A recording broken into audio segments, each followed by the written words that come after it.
Get ready for the dictation. Dictation will start in 5 seconds. Start. Of course, such a dispensation will be said to be in the national interest, and we would then have to reconcile ourselves to this change. Under clause 234, government has to entertain complaints from shareholders, but exemption from this provision can be made. Government companies, after all, are run by people of virtue. How can we ever entertain any complaint against government directors? Indeed, the blanket power that has been given confers on the executive full and complete authority to dispense with any or all the provisions of the Companies Act except two provisions to which specific reference is made. Of course, the argument would be put forward that government would not be unreasonable, that it will not exercise these powers. I fail to understand the validity of this argument.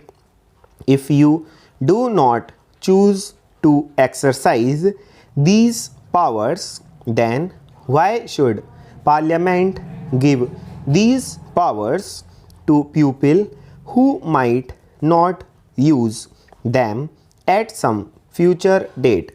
After all, a statute is in existence until it is amended, and at any moment changes can occur. Someday a rash finance minister might come to this house and dispense with all these elaborate safeguards which are meant to protect the interests of shareholders.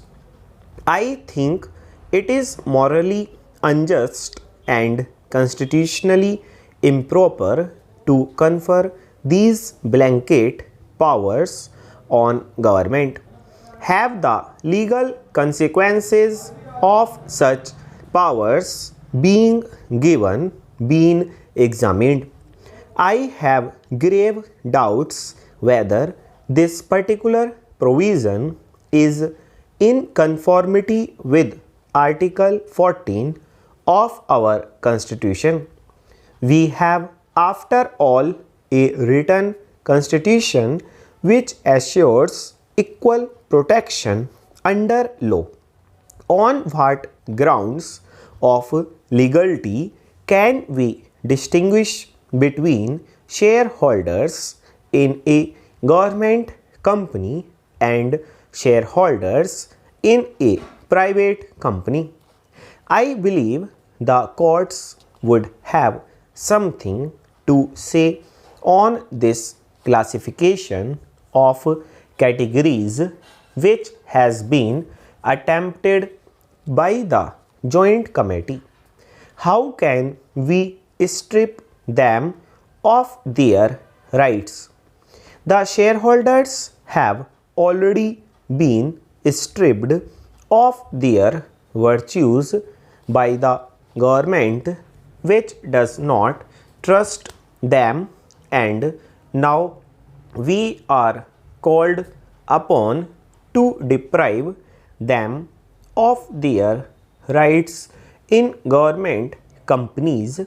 Even in a corporation, state corporation, although it is true that shareholders have limited rights, where an infringement of the statutory powers by the corporation occurs, or where there is an infringement of their rights, the aggrieved individuals have a right to go to courts of law.